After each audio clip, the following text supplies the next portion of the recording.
Unfortunately, I found out that the reason I hadn't heard from him is because he had taken his life. I was in a relationship on and off for about a year. We actually broke up a couple weeks before he passed. And he had a really hard time with that, reaching out, trying to get back together. And eventually the reaching out stopped for a little bit. What's your perspective on the idea of people taking their lives when they're in a bad situation like that? I mean, I don't think it's the answer. I think life gets better no matter what, even if it takes 10 years to get there. This is something I've never talked about, but when I was younger, I tried to take my life when I was 16. Whew. I mean, I had memories of dying. Your heart stopped? Today's episode is a very important discussion that I'm happy that I had. Gabriella Lester is a well-known magician and escape artist, but we're not here to talk about that. She lost her boyfriend 2 years ago who took his own life and told me in the middle of the episode that when she was 16, she tried to do the same. This is a very multi-layered discussion. We do not have all the answers, but I want to share this story because I hope that it helps you or someone you know, and maybe you don't know how to approach the situation. I do believe in storytelling and diving into discussions like this to hopefully make a difference. Her discussion was profound. She had a very spiritual experience when she said she died. She had an experience with her family that shifted her life forever and told me that she will never make this decision again. It was a powerful dialogue about living and grieving and mental health and much more. And I want to thank you all for being here. I hope you enjoyed this episode. And as usual, please hit the like button, subscribe if you like this show. It means a lot in getting this message out there. And as usual, I will stop talking. I will see you guys next time. Enjoy the show. Experience obviously with death happened a couple of years ago, right? Yeah. And that was your ex-boyfriend? Yeah. Do you want to start there? Sure. So what happened over there? Yeah, I was in a relationship on and off for about a year with somebody, and we actually broke up a couple weeks before he passed. He was really depressed for the last few months of our relationship, and it was really consuming so much of my life, and I needed to do my best to kind of move forward and live my life and let him heal himself if he was going to re-enter the relationship. And he had a really hard time with that, reaching out, trying to get back together. And when you love someone and they're falling apart, it's hard to let go.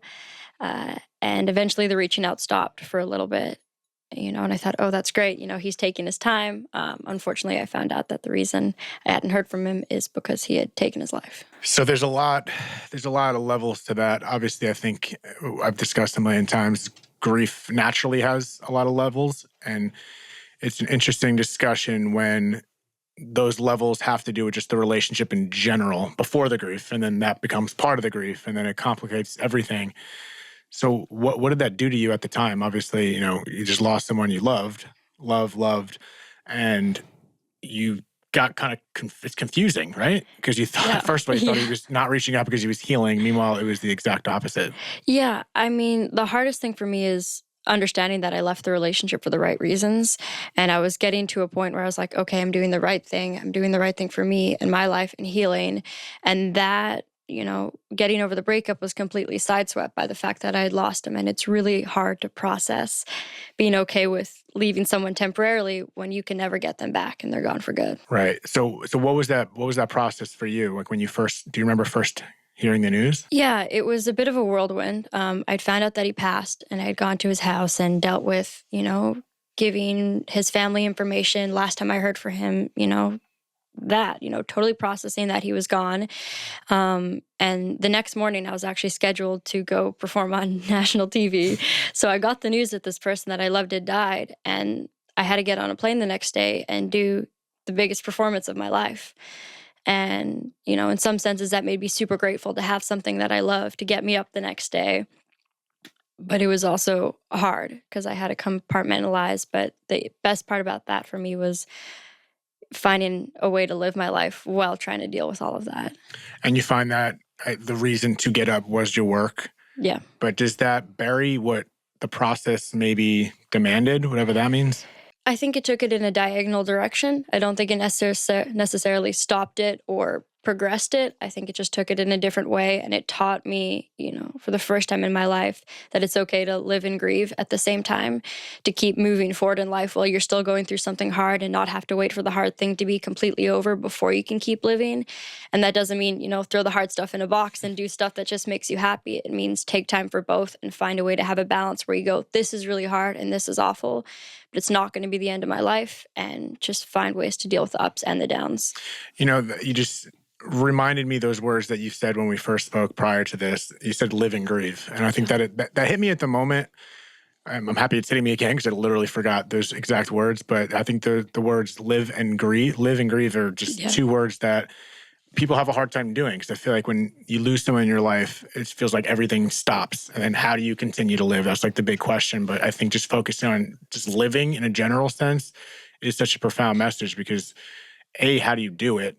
But B, I think just by accepting that theory, if you will, or that idea as a whole, it just kind of forces you to keep going, because you can do both. And it's hard to do both, but A, the world doesn't stop when you lose someone. So I Yeah. think you almost don't have a choice. But some people, I think, do make that choice to completely stop living. And then some people never get over is not the right word, but never get through the process of grief or the loss of someone they love and completely almost end their life while they're alive. Yeah. Did you feel, was there guilt at all? It was a mixture. I think I had to quickly understand that even though I think he might have been alive longer if I stayed with him, or I could have delayed his death or kept him alive if I still loved him and was with him, it didn't make his death my fault. You know, at the end of the day, that's still a decision that he made for himself, and you can't take responsibility for other people's choices. So it was just coming to terms with that. I think in the first couple of weeks, for sure, you don't really know what you could have done differently. And when someone you love dies, you wish you could have done everything on earth differently.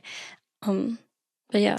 Yeah, I think that's an important thing to accept. I feel like I asked you the guilt question, not imposing anything, obviously, but I think that is a heavy emotion that I found when this happens, someone that takes their life in particular.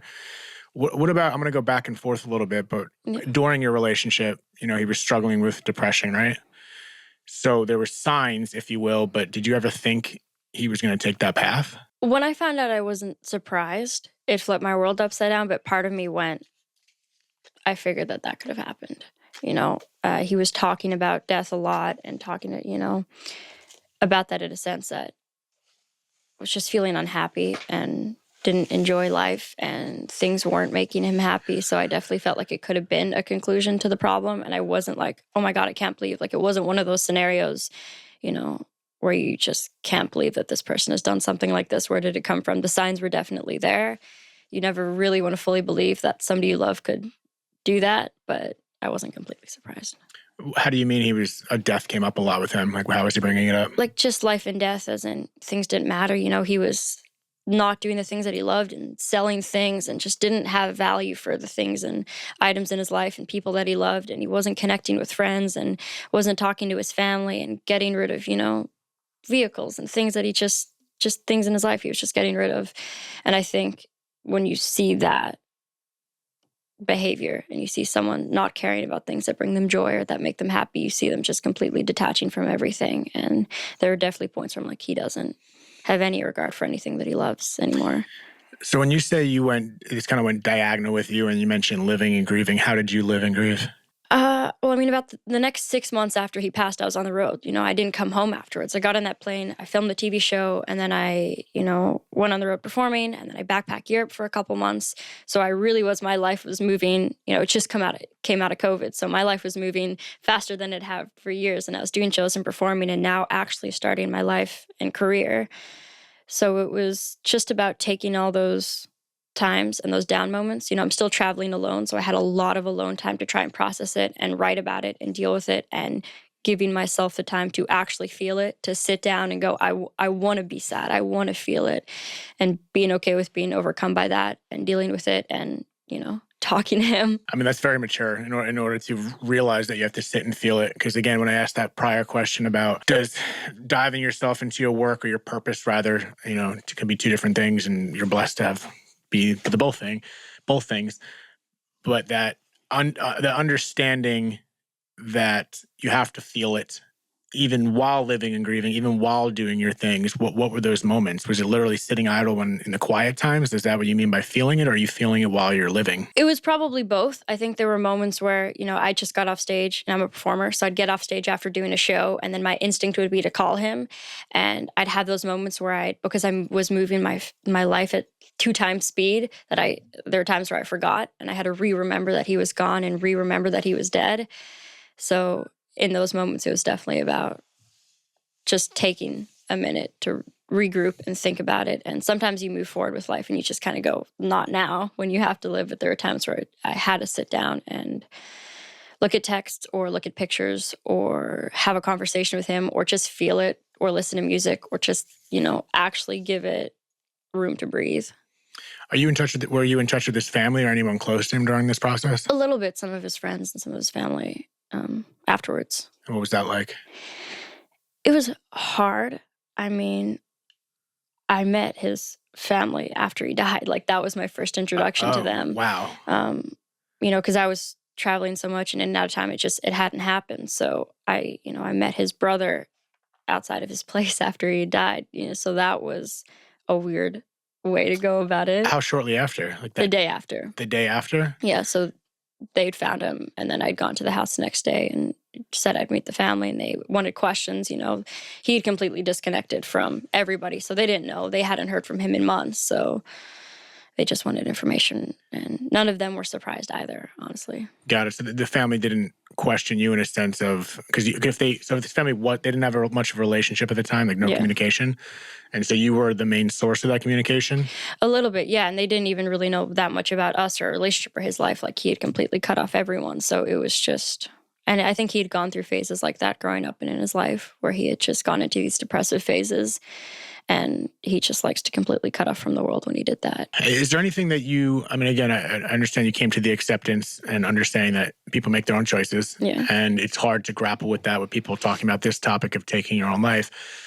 It's the shoulda, coulda, woulda, this, that, and the other. And I'm not saying there's a right or wrong answer, but is there anything when you got those signs or moving forward in life, if you ever see these signs again, is there anything that you've learned from it or could or would consider doing differently or the same? I think I did the best I could with the information I had, and there's only so much you can do to force someone to help themselves. Right. And at the end of the day, that's up to them. And I think in the future, I'd do the same thing.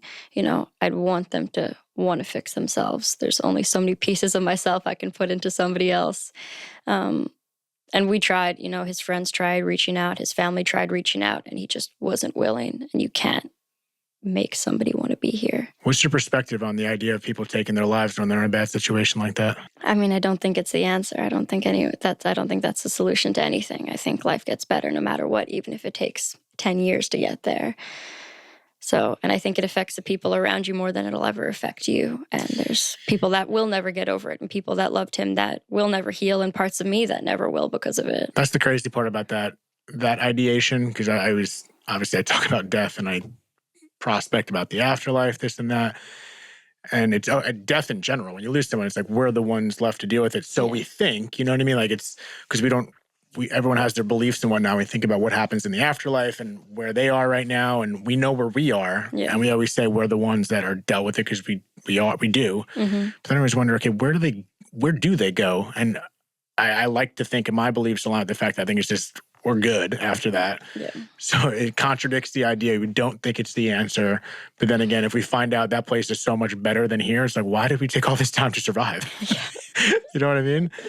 And I'm not trying to make a joke out of it. I'm just like, what? It's all theory. Yeah. You know what I mean?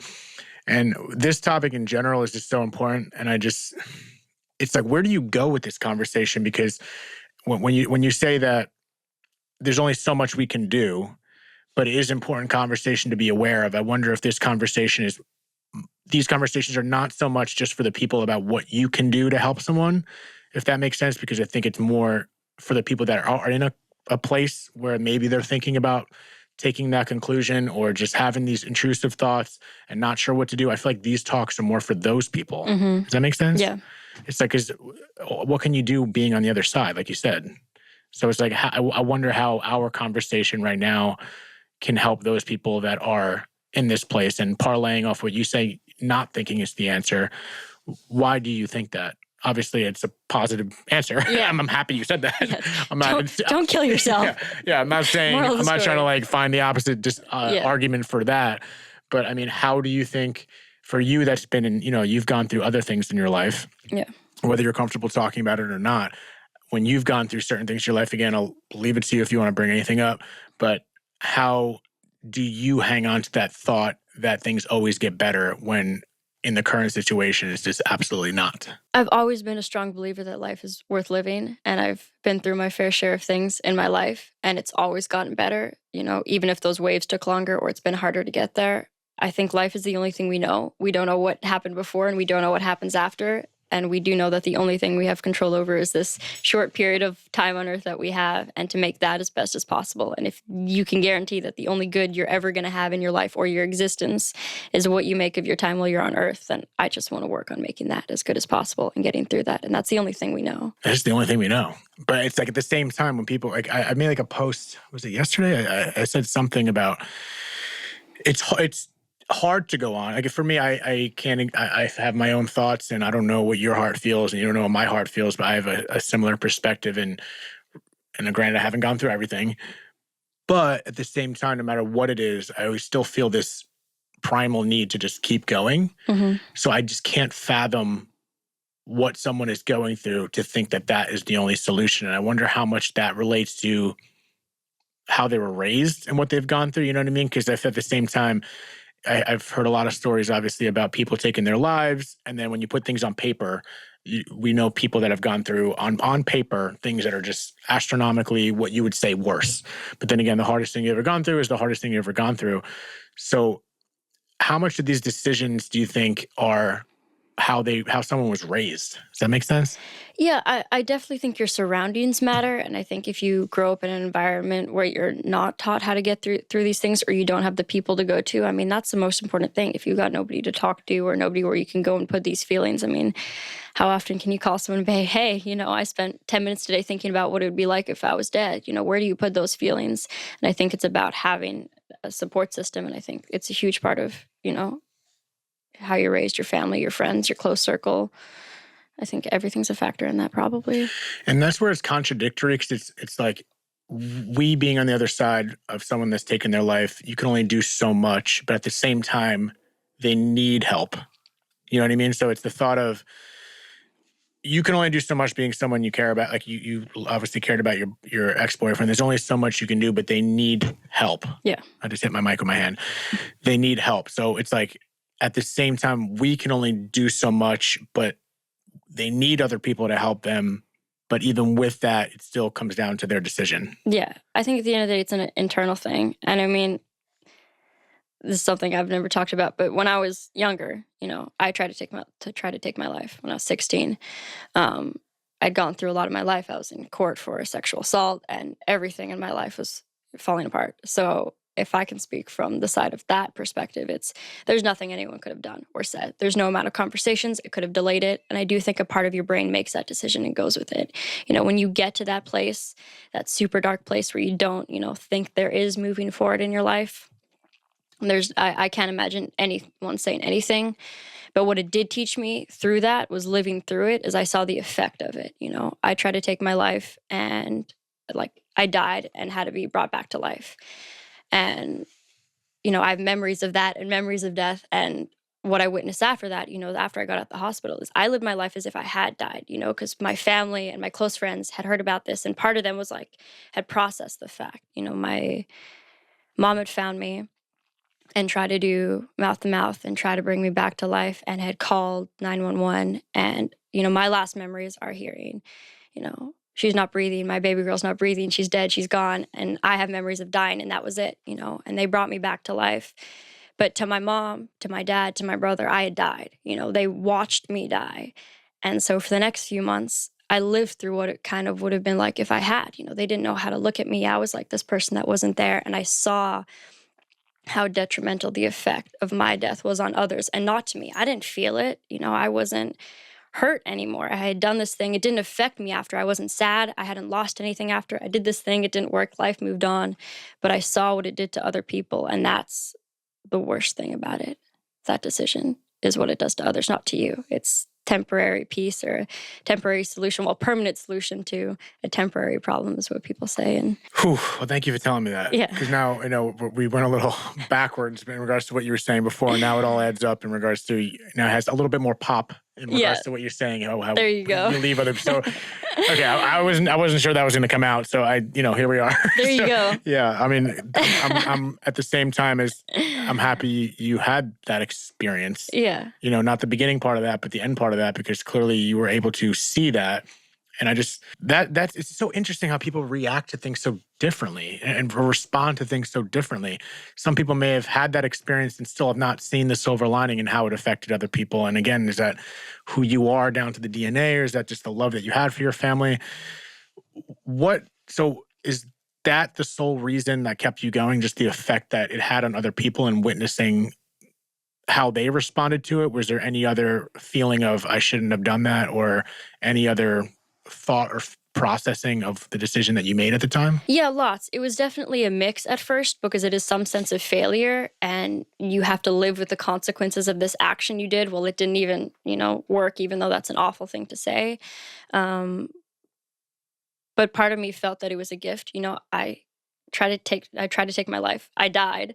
I got revived and I had this life to live afterwards. And in some ways it felt like all of the awful things that got me to that point ended and it stopped there. And now's my chance to make my life afterwards. It just was severed. Like at that point, you Yeah. just let go of everything else that brought you down. Yeah. And then from there, it felt like you just went up. I just tried to start my life from that point. I think I looked at it as I had memories of dying. I had memories of being dead and feeling this peace and watching these paramedics from outside my body revive me, even though Well, yeah, we got to get into that. That all Okay, sounds sorry. crazy. No. You're talking to the guy that has just had released a near-death experience episode Monday. So a couple days, yesterday, today's Tuesday. I don't even know what day it is. Tell me about that. So your heart stopped? Yeah, I don't even know that much about it because it's a no-talk conversation in my family. I remember hearing my mom saying that I wasn't breathing, kind of feeling her try to give me mouth-to-mouth. And then I just kind of remember standing in my bedroom, like as if I was on the roof looking down, having paramedics, put things on my chest and try and revive me, and watching. My dad was out of the country, he's on the other side of the world. So I remember my mom was on FaceTime with my dad, showing him, this You're happening. watching this as it's happening. Yeah, or just feeling like I had memories of it, of not being conscious, kind of whatever it was. And I just remember feeling like I was dead. And when I woke up, it was just, that was something I had to come out of. It was just feeling like I remember dying, which is a weird thing to say, but I felt like I had memories of death. What did you feel? I think when you're out of the body, I know you said that you kind of just explained the transitionary part, but do you remember what it felt like being out of your body? Like, was there a feeling? Not really. It was kind of just hollow. It was like you were just watching this thing happening, but you were disconnected to it. It's just now you're watching this movie, but it's not you. And with no judgment, no thoughts, just watching. Yeah, kind of almost peaceful, I think. What did that do to your perspective? Like, what did you believe happens when we die, before that and after that or during that? It made me feel like something is there, even though I don't know what it is. And even though maybe it wasn't death, maybe it was complete unconsciousness. And those are memories that I have from being unconscious in that moment.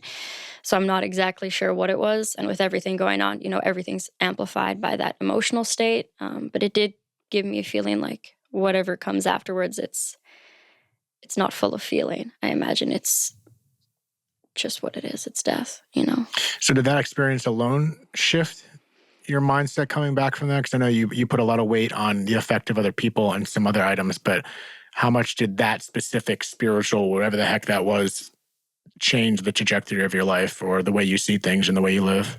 It just made me want to fill it with feeling. Oh, okay. I think after that, I just wanted to do everything I can to fill my life with emotion and feeling, and to know what it was like to get to that point, to feel so empty. Because at that point, it's not really, when I did it, it wasn't because I was really sad, or definitely was a part of it, but it wasn't a lot of anything. It was a lot of nothing. It was when you reach a point where you've made that decision, you don't have feeling left. Because if you had feeling, if you had a lot of sadness, you have emotion. And I think to do something like that, it's when you're empty of emotion. And I just do everything in my life to stay away from that. I can't imagine now, ever, going back to that point or doing that thing again. It hasn't crossed my mind once since it happened. Well, that's amazing.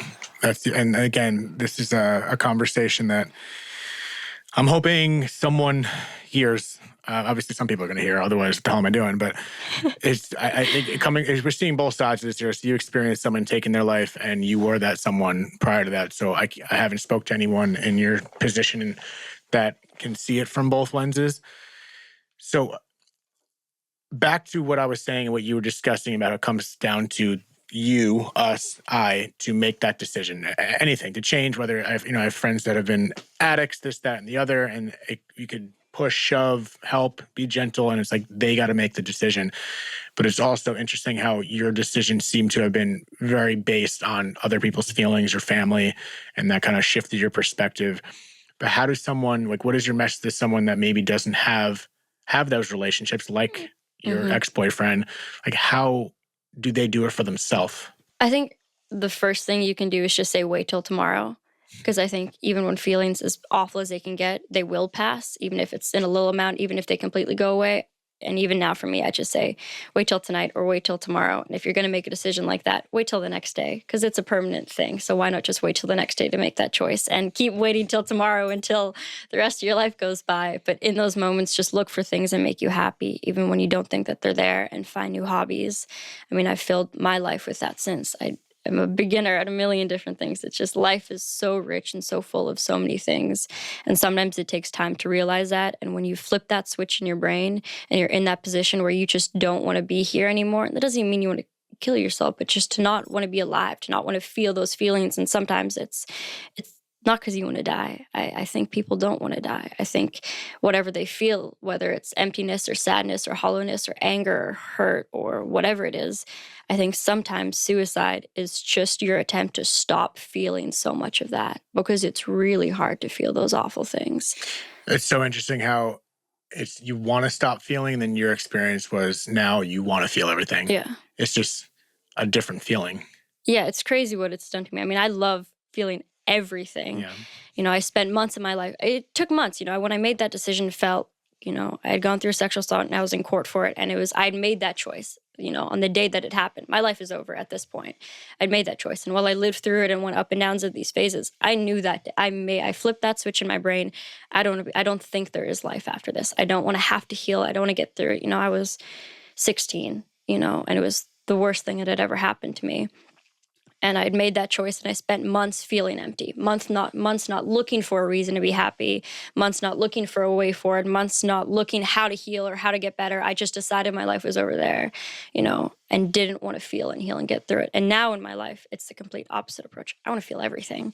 I want to be as sad as I can be. I want to be as passionate as I can be. I want to feel every moment to its fullest extent and fullest potential, because that's part of life. Even when the feelings are shit and they suck, you should feel them, because it makes the happy moments so good, and it makes those moments so rich and so full of life. I feel like you're preaching the good Lord, the good Lord's word right now. I'm not even religious.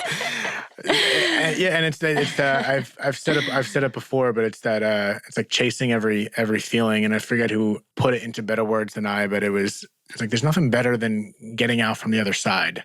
Yeah, and it's like I want to be present, but at the same time, if I'm in a weird place, it's like I try to put myself in that place of just visioning myself getting out from the other side, because that's just like a release. It's like taking a bite of winter fresh gum, and it's just again. It's like sometimes you got to look to the future for that. So now we're looking to the future, and then also you said, like, the way you're saying about wait till tomorrow, it's like the healthiest procrastination I've ever heard in my life. Yeah. And you also, I put a little pin in it in the back of my head, but you mentioned something about your family, like you don't talk about. It's something that you don't talk about. Was it this experience in general? Yeah, I think it's, the suicide. It's just we don't really talk about it, I think, because it makes it real. And right, but it is real. Yeah, to me it is real, and that's one of those things why I've kind of had to put it in this box, and it's been the one thing in my life I feel like I've had to get through and find a way to get through on my own, because it really affected the people around me more than it did me, and it's hard to put those pieces back together. Well, I mean, thank you for, again, sharing and talking about it now, especially when you said something that you and your family don't talk about. Do you find at this point, is that still in a box of even feeling like it would be helpful for them in regards to talking about this, or is this a broken window at this point? A little bit, but I think it's got to be up to them, and maybe they have, maybe they have taken it in their own place or had a conversation with each other and got through it. I think it is a little bit too sensitive to talk about with me, and I understand that. I can't imagine what it's like to bring a life into this world and be a mother and watch that life slip through your fingers. My mom thought that I died in her arms. I don't really know. I can't imagine how on earth you put that anywhere. So I get it in some senses, and I'd be totally open to talk about it. I live my life. I like talking about everything. I like having the hard conversations. I love having the hard conversations in life now, but I think everyone takes their own amount of time from it, and we went through two different experiences, Yeah, and if they're listening, if are you gonna send this episode to them? Maybe.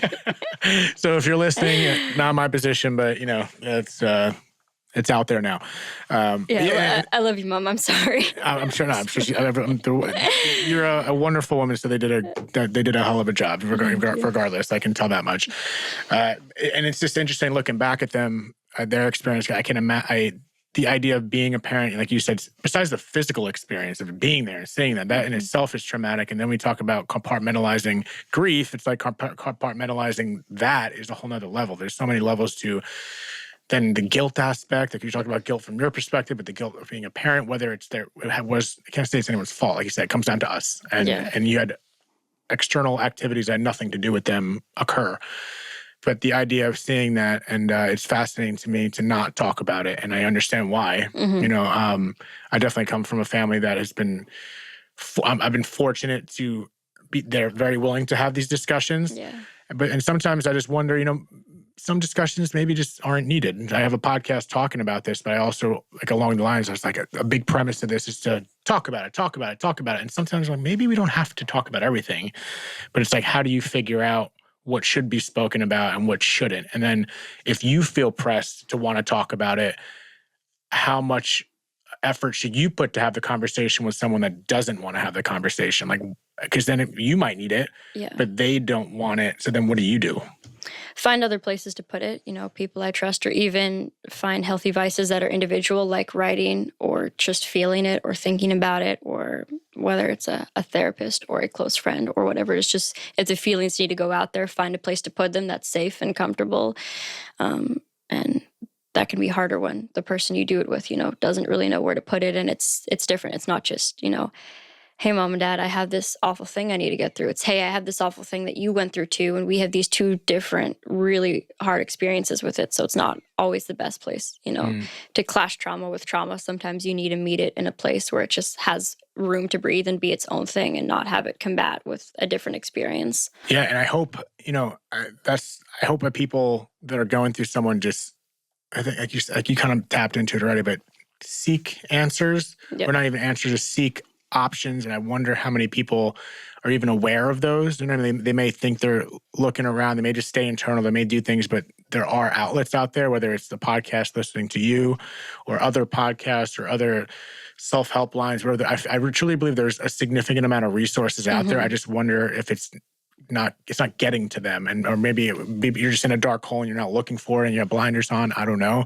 But I do believe there seems to be a lot of resources out there. And the interesting thing is I've had a couple conversations about, this topic of taking your life. And even, for example, when I try to come up with YouTube titles or the title of the podcast, it almost gets censored. And I understand the censoring aspect because they don't want triggering words, this or that, but I kind of confuses me. Someone, like, for instance, when I put, if I try to label this episode, so-and-so took their life, like the words took your life will kind of get, like YouTube will either not give me something, it'll kind of get blocked out a little bit. And I understand the ideation behind it. It's an algorithm. It might just trigger certain words. But I feel like how often is a video going to, maybe this is, I'm not even sure what I'm saying here, but will create the ideation for someone to do it. Like the titling will create someone like, oh, now I'm going to do it because of the title. But also on the flip side, it's like if that video is getting blocked because of a title and that person that needs the help might not find that video. Yeah. No, it's one of those things. There's just so many words that we don't talk about that are these huge pressing issues that aren't out there. We don't talk about rape. We don't talk about suicide. Like, these are just kind of things that need to be comforted and just spoken about in a public sense that just aren't. They're censored from the world. Yeah, and it seems like, again, the idea that the censoring of it, I don't know if it's strictly for protection, but at the same time, we got to talk. This is important to talk. This specifically, besides like the idea of death, that's one thing. But for you to share your experience that you've been on both sides of it, you've seen it, you've done it, that's what you need that perspective, especially from someone that's coming from a more healed perspective. And, you're going in a great trajectory and you found your reason and you're not even thinking about it anymore. So that's why the importance of these conversations need to get out there, and I'm hoping that. And it's not just this podcast. I have other friends that are in the industry that talk about grief and loss that do promote mental health. And it's like, how do you gotta get it? How do you get it out there in front of people? You know what I mean? Like, it's there as a resource. I know there's marketing, this or that, but it's like, I don't know, I think people need to share their stories like you are, because again, that is almost like a passive way of offering help. And you're not helping it one person right in particular, but you're sharing your story and now they can relate to you. Yeah. I think we just need to put more of it out there. Just keep putting it out there until eventually it cracks through the seams and gets through a little bit. But yeah, and there's so many levels to the idea of mental health and just societally of why people are getting there, and that's a whole other conversation in regards to why I think we're here. But in regards to outside of your personal experience and what we just discussed, it's only been a couple of years since you lost your ex-boyfriend. Where are you now, years later, with it? How are you feeling? I think I'm in a really good place with it. I definitely do still take moments to feel it because I think, it's a wound that I like, opening up a little bit and giving it room to get air in a little bit and reminding myself that I went through this thing. I think sometimes when you heal from something, you can disassociate it from it a little bit. And you look back at it and, oh, there's this thing that I went through, and you forget that it's this huge, important feeling that you need to have. So I definitely still take time now, whether it's 5 or 10 minutes to just feel it. I'll do that. But beyond that, I think I'm in a really good place with it. I don't feel guilt or blame. I'm sad that somebody I love is dead. I think I left the relationship for the right reasons. I can't wish I did anything differently. And all I can do is just keep living my life. Live and grieve. Live and grieve.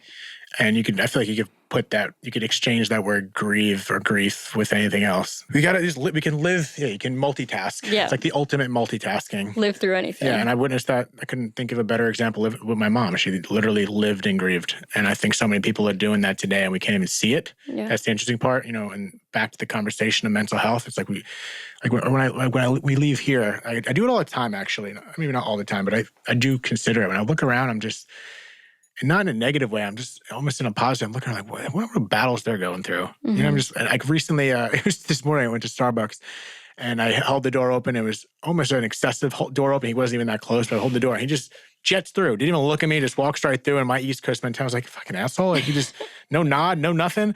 But then immediately now I've trained myself. It's like, I don't know what's in his head. Like I can't, maybe he's an asshole, but also maybe he's getting coffee for someone who's dealing with some, you don't know. Yeah. So it's like, I think we got to give everyone grace. You don't know what battles anyone's going through. I know it's cliche, but it's cliche for a reason. And I think with that mentality, if we start looking at people in that lens, it will help them. Yeah, no, totally. I do the same thing with everything. I'll never honk my horn at anyone because what if they're on their way to the worst day of their lives, I think that having that mentality in every sense, it just give every human being on earth more grace than you think that they deserve, because they probably need it. Yeah, 100%. And I think the horns in LA are the worst. Oh my God, people are so quick to honk in this town. And I've been saying it. Can someone invent a horn that there's like levels to it? There's 1, 2, and 3. Tap 1 is, I do the tap a lot, but I usually give people a grace period. If it's like 8 seconds without a light, I tap. I don't need to hold up. Everyone is so LA, and there's plenty of other cities that do this. If whoever's in LA, right, just relax with the horn honking. It's like so excessive. Give it like a few seconds. I don't know where I'm looking right. I don't know where the camera is. But Gabriella, I appreciate you talking about something so vulnerable. This is just about as personal as it gets. And for you to have the courage to talk about it, to talk about your journey, to talk about literally everything that you felt and gone through and how you've gotten to where you are now. I've known you for a very short time right now, but you obviously should, in my head, you should be proud and of your journey, and also just the fact that you're willing to talk about it, because as I've already alluded to, these storytellings to me are just an indirect, direct way of helping people. And it's not telling anyone what to do. It's just people taking little grains of salt from your experience that'll help someone else. And I just want to thank you for hopping on here. And if there's any last words, as I say, that you feel like getting out there, feel free to drop it now. It could be related to what we talked to. It could just be telling people about what you got going on as an outro. Mic is yours. Yeah, no, well, first of all, thank you for giving people a place to talk about this. I think that's one of the hardest things is you could have all these feelings, but there's no place to put them. And I think it's important that people have a place to listen to these things and hear these things and hear the conversations that the world doesn't want to have. So thank you for that. And beyond that, just live your life, everybody. Amen. I appreciate you. And again, I really want to thank you for taking this time. And they got to, real quick, I'm going to put, as usual, I'm going to put the information to find you, your socials and all that online. But can you give a little plug about what you do? Come on. Yeah, sure. So I'm a magician. people do that for a living. So you can find me online. It's at the Gabriella Lester and everything. And I'm a performer. I do tours, I do shows, and a lot of other fun stuff. Yeah, I can't wait to find one of your shows. Hopefully you got something sure. in the West Coast sometime soon. So Yeah. I will be checking that out. And I want to thank you for the 14th time and another episode of Dead Talks. Until next time, thank you guys for tuning in. See you later. Thank you so much for tuning in to another episode of Dead Talks. Please do not forget to hit the subscribe button and also the notification bell. That'll give you updates as to when we post a new video, more episodes, and more content in general. We are streaming on all the major podcast platforms, including Apple, Spotify, iHeartRadio, Pandora, and all that. And also find us on Instagram at Dead Talks Podcast or www.deadtalks.net. Thank you so much.